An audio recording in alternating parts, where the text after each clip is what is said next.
First question you want to know if it's a serious one or not. How long have you been dealing with this challenge for? How long have you been looking to improve this equipment? How long have you been looking to replace it? How long have you been dealing with this challenge? If they say 6 months, 9 months, 2 months, well, it's been going on for a year or two, we just never got around to it, but we're thinking about doing it now, it's a waste of your time. Because if they didn't do it before, they're not gonna do it now. Because then I would ask the follow-up question to that. Oh, wow, so 18 months already? Yeah, you're about a year and a half or so.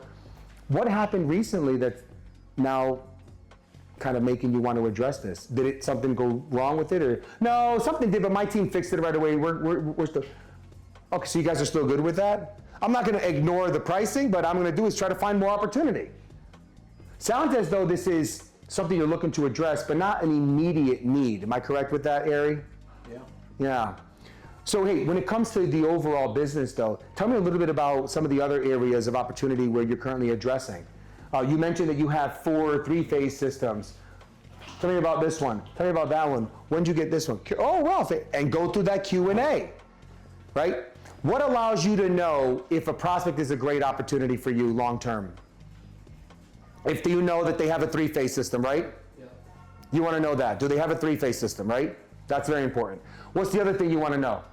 When their Service contract is up. Anthony, let me ask you a question. Chris, let me ask you a question. Imagine if you walked in and I said to you guys, here's 90 companies that we know their service contract's up in the next 3 months. Would that be a gold mine for us? Yes. Yeah, definitely. So it's up to you. It's not up to the innovation. Back to my earlier slide. It's not up to the innovation of the system speaking to that. We're gonna get a system that's gonna speak to this. But it's up to you to start to gather that data and put it in Workforce somewhere. Put it in Workforce, put it in your notes, put a calendar reminder, right? Start a log.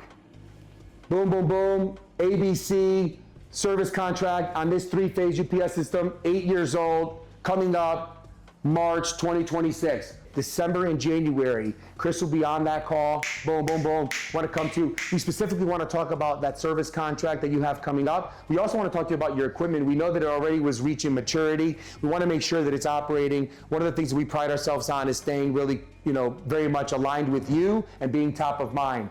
Because at the end of the day, one of the things that we really value is making sure that everybody in the industry understands who we are and the value we could bring, even if they don't need us. But be in a position where they really need us, but they don't know who we are. And because we had a great call with you 8 months ago, Martin made a note, and he wanted me to circle back with you. He mentioned it this morning. We were having coffee together, and he mentioned your name in a positive light and wanted me to reach out to you because specifically to talk about this. So how does Thursday at 1 o'clock look? The guy can't say no because you're hitting him with all angles of good stuff that's speaking to his business. This is the stuff we're talking about. So when you think about triangulation of data to allow us to be successful, it's you made the effort to have the meeting, holding it, get the information so that you could sell something soon enough. That's how you start to map out the account strategy.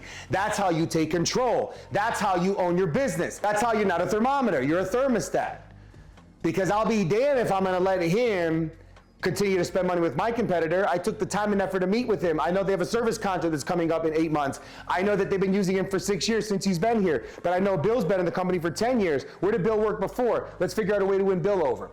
And if we're not thinking like that, then we're not being smart with our business.